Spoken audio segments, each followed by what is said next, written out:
26 de junio de 2011, el Rayo McQueen volvía a nuestras vidas con Cars 2, el Club Atlético River Plate descendía a la segunda división del fútbol argentino por primera vez en su historia, para un año después volver y tener una de las mejores décadas del club, mientras tanto Arya Stark tomaba su primera víctima. Bienvenidos una vez más a estos análisis que estamos haciendo en el rewatch de Game of Thrones primera temporada. Yo soy Lucas Baini, esto es Cámara en Mano y vamos a hablar del episodio 8 llamado The Pointy End o El Final Puntiagudo, el cual es una referencia a la frase que Jon le dice a Arya cuando le regala a Aguja o Needle su espada, y en este capítulo, como dijimos recién, es en el cual Arya comete su primera muerte siguiendo esa indicación. Más allá de esto, ese elemento del final puntiagudo va a afectar a varios personajes. Por un lado, Khal Drogo recibe la herida que parece superficial pero va a ser mortal con el lado puntiagudo de la espada Dothraki. Ser Barristan entrega su espada con el lado puntiagudo apuntando a Joffrey, y Cersei, a quien no le enseñaron a usar una espada y tiene como arma principal la estrategia, hace su movimiento de guerra con una pluma que le entrega a Sansa, un elemento que también tiene uno solo de sus lados puntiagudo. Pero entonces vamos a repasar todas las escenas de este capítulo a 13 años de su estreno para contarles referencias, guiños, algunas explicaciones y cambios respecto al libro que quizás no vieron. Gracias una vez más a todos los que están siguiendo estos análisis semana a semana, y te doy la bienvenida a vos si es que estás ahí por primera vez en esta cobertura especial que estamos haciendo. Como todas las semanas les pido ese like a ver si superamos los 5000 me gusta en este video y habilitamos el próximo análisis, que va a ser uno gigante porque el próximo capítulo es Baelor, quizás uno de los mejores capítulos de toda la historia de Game of Thrones. Gracias por dejar ese like, suscribirte y comentar alguna cosita acá abajo. Y empezamos porque este es el primer capítulo escrito por el propio autor de la saga, George R.R. Martin, quien en su contrato tenía acordado hacerse cargo de un episodio por año. Más allá de eso, Martin nunca tuvo un control creativo sobre el show ni poder de veto. En sus palabras, si después de esta primera temporada al año siguiente querían convertir a todos en vampiros, lo podían hacer. They can do, they can have the aliens come down next season. They can turn the whole cast into vampires.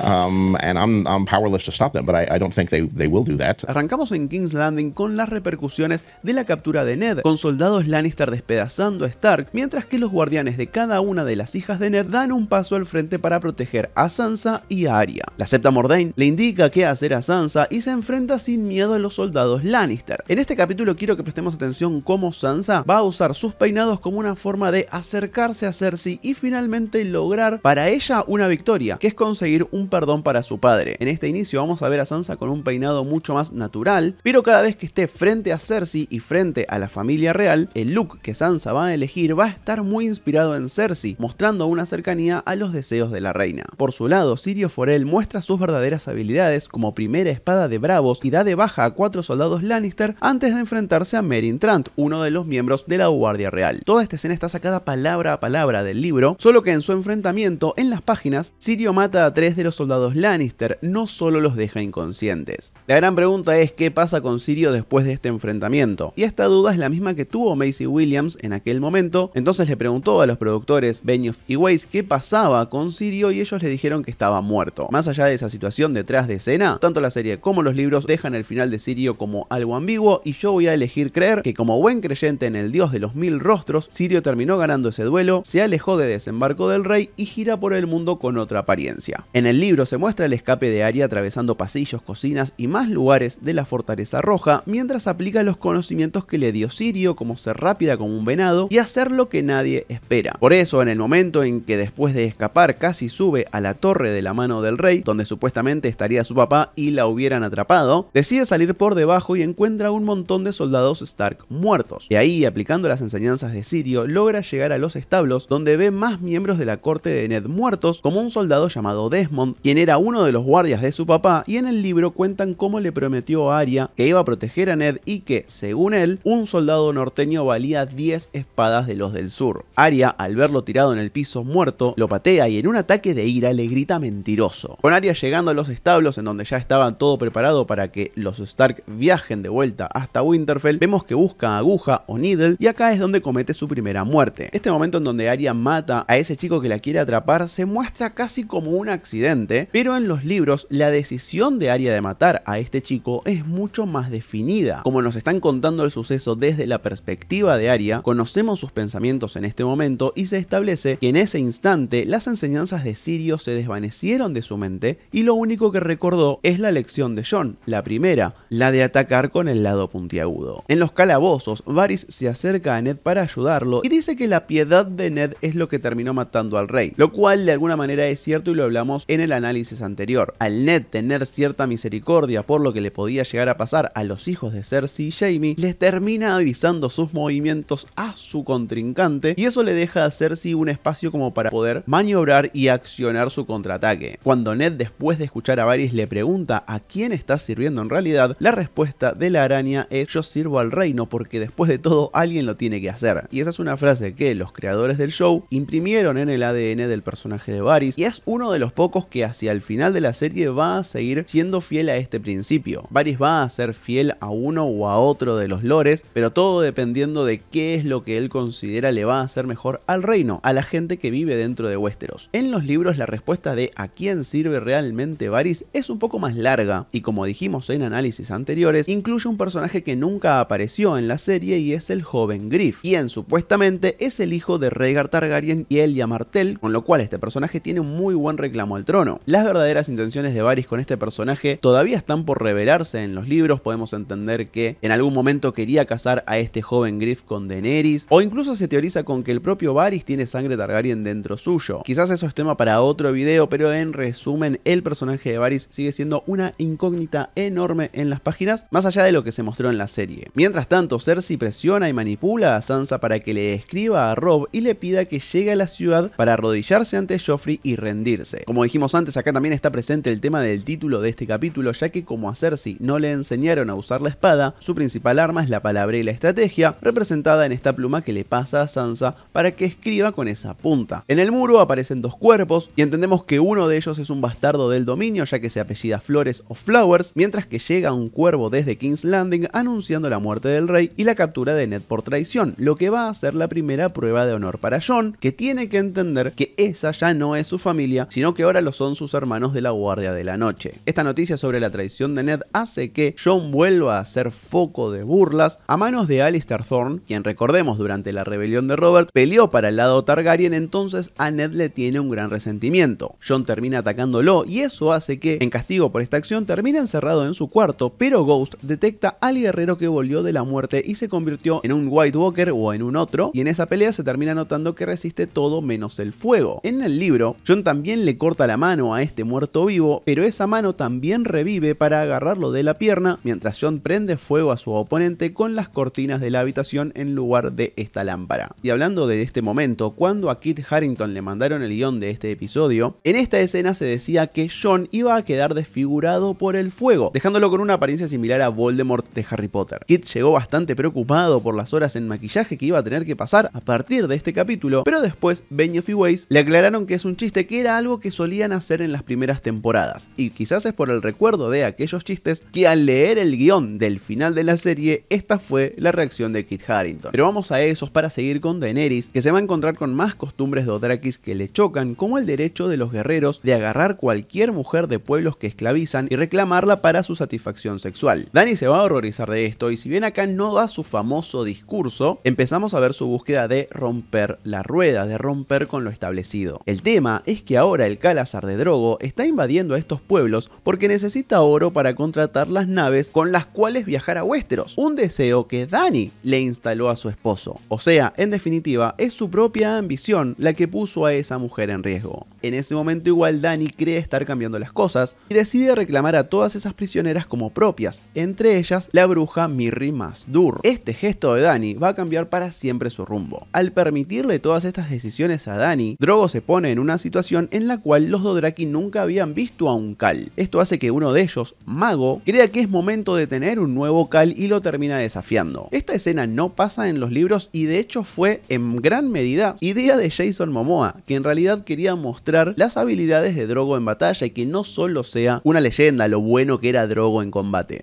Por eso es que en la pelea todo el tiempo Drogo va a estar menospreciando a su contrincante y no usa ningún tipo de arma. En los libros el duelo en realidad es otro, no es contra Mago, sino contra el guardián de un Khal rival llamado Khal Ogo. Después de ese duelo Drogo queda mucho más lastimado, con lo que tiene más sentido que Daenerys recurra a ayuda por fuera de la cultura Dothraki. En la serie, en cambio, se decidió mostrar lo ingenua que todavía es Daenerys, y así como aprendió a ser fuerte, a partir de algunas victorias también era necesario mostrar cómo aprende de una derrota, como lo va a hacer esto, ya que, pidiéndole ayuda a esta extranjera, le da la posibilidad de que la bruja se vengue de toda esta cultura que acaba de arrasar a su pueblo. Cuando Mirri empieza a hablar sobre quién es y cómo podría curar a Drogo, uno de los guardianes del Khal acusa a la mujer de decir demasiadas palabras para embrujarlos, y en un sentido esto termina siendo cierto porque la bruja hechiza a Dany y logra que le crea, abriéndose una posibilidad de dejar maldito a Drogo a partir de un corte que era superficial. En el valle vamos a ver cómo Kat se entera tarde de la captura de su esposo y la muerte del rey, con Lysa no haciendo la parte de todas estas noticias. Acá la hermana menor le niega la ayuda a Kat para enviar caballeros del valle con Robb y se escuda en su hijo por no querer ponerlo en riesgo. Esta es una de esas escenas que podemos entender de una manera completamente diferente una vez que terminamos de ver la serie, donde vamos a ver cuál fue la verdadera participación de Lysa en la muerte de su esposo Jon Arryn. Entonces podemos ver la mano de Petyr Baelish en esta decisión de Lysa, haciendo que el bando de Robb termine siendo mucho más débil por no tener el apoyo de los caballeros del valle. Ya alejados del Eyrie nos encontramos con Tyrion y Bronn, que caminan por los bosques mientras Tyrion está silbando una melodía que curiosamente corresponde a una de las sinfonías de Beethoven.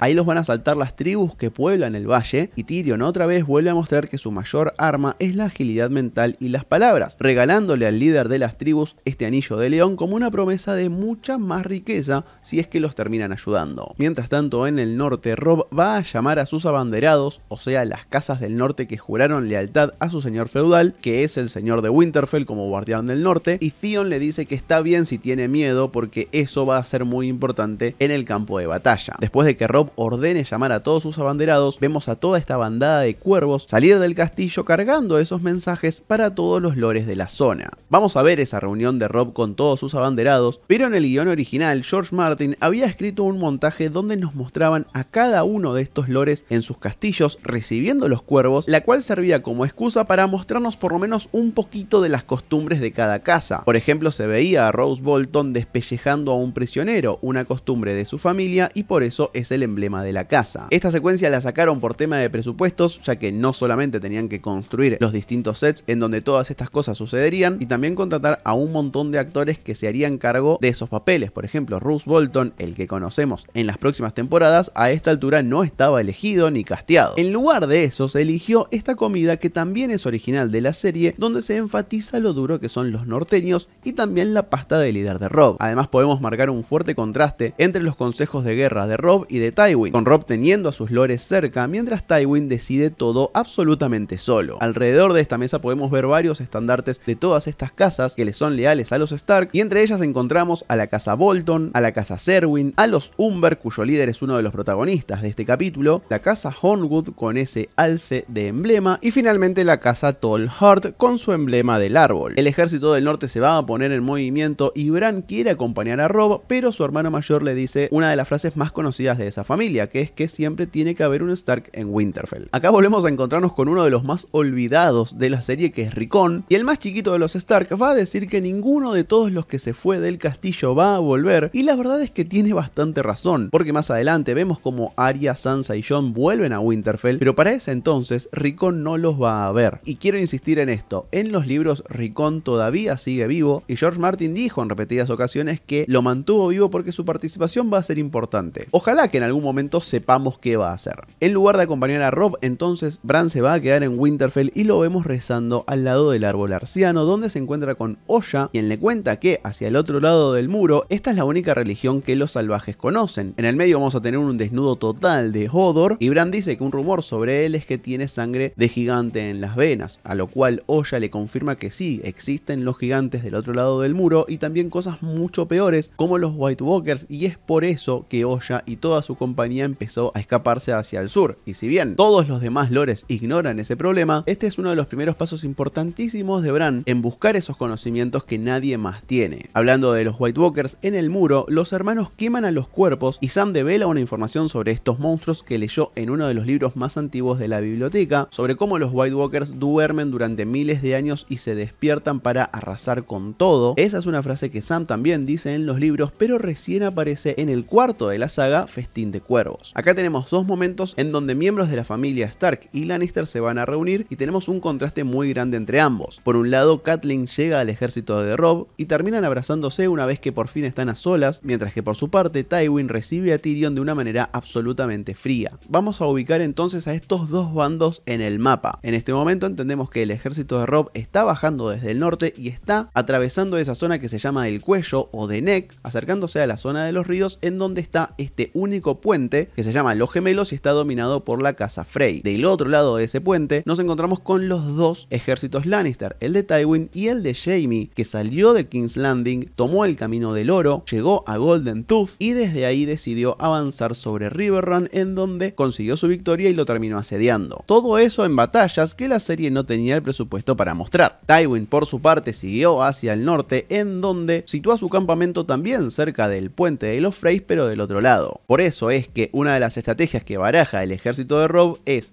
cruzar el puente, ir por esta zona montañosa para enfrentarse con Tywin ahí y hacer que los caballos de los Lannister no tengan tanta ventaja en el campo de batalla, o una segunda opción es evitar al ejército de Tywin, seguir por ese lado de las montañas para poder rodear a Riverrun y atacar a Jaime por la retaguardia. Como sea, en esta escena del Consejo de Guerra vemos el inicio de la tragedia de Robb, que es depender de la casa Frey. Como moraleja de todo esto, me parece que tenemos que entender que Westeros necesita más puentes en todos estos ríos, y algunos dirán que es porque los norteños quieren estar aislados del resto del continente, pero la verdad es que yo veo ahí una ausencia y desidia del Estado. En este momento no nos dicen contra quién va a avanzar Robb, si contra Jaime o contra Tywin, pero al capturar al espía Lannister, Robb lo deja ir porque ahí es en donde le llega la idea del engaño y sabe lo que tiene que hacer. Cuando le pregunta al espía cuántos hombres contó, el hombre Lannister dice 20.000, cuando en realidad en una escena previa nos habían establecido que eran 18.000. Por eso es que Robb decide aprovechar ese error del espía y agarrar esos 2.000 hombres para elucubrar una estrategia que vamos a ver en el próximo capítulo. Así llegamos a King's Landing para el final de este capítulo, donde mientras alguien despierta a Ned en cautiverio, en la corte a Janos Slynt, el jefe de la guardia de la ciudad que traicionó a Ned, le otorgan como premio el castillo de Harrenhal, ese castillo que está maldito y hace generaciones que ninguno de los lores que lo tuvo como propiedad lo pudo defender durante mucho tiempo. Y ese es un dato que vamos a tener que tener en cuenta. Cersei va a echar a Ser Barristan de la guardia real, y esto es un insulto absoluto para el caballero, ya que en esta guardia se da un juramento de por vida. Cuando los otros caballeros se le oponen, él dice que podría cortarlos como si fuesen una porción de torta, y no está nada errado, ya que en el libro Ser Barristan se va todavía más de boca al decir que pronto va a llegar Stannis a sacar a este rey chiquito, con lo cual Joffrey lo acusa de traición y Ser Barristan tiene que escaparse de la ciudad, despachando a 2 guardias de la ciudad en el camino. Cuando esa situación termine, Sansa va a pedir clemencia por su padre, y fíjense cómo en esta escena va a estar peinada exactamente igual a Cersei, en una decisión que ella toma activamente para acercarse a la familia real, mostrando que Sansa tiene una forma muy particular de navegar este mundo, lo cual va a ser una constante en su personaje y mucho más cuando empieza a desarrollarse más y más. Con esta estrategia Sansa consigue su primera victoria, o por lo menos eso es lo que cree, ya que Joffrey le perdona la vida a Ned siempre y cuando se haga cargo de sus crímenes y declare lealtad al rey. Sin embargo, desde la puesta en escena nos dicen que algo está fuera de lugar y la cámara no nos va a dejar con Sansa y su victoria, sino que se va a ocultar detrás del trono de hierro, insinuándonos que Joffrey tiene intenciones ocultas. Terminamos con otro capítulo, amigos y amigas. El próximo es el grande, el próximo es el clave, el próximo es el capítulo que lo cambió todo para Game of Thrones. Semana que viene vamos a analizar el primer capítulo 9 de Game of Thrones, es en el que le tenemos que decir adiós al protagonista de esta temporada, y espero verlos en ese análisis que creo es el mejor de esta serie de videos. Sin más, gracias por dejar ese like. Si tenés ganas, dejate en los comentarios el emoji de un león y un lobo, ya que empieza formalmente la guerra entre Stark y Lannister, y nos vemos en el próximo si vos querés. Chau.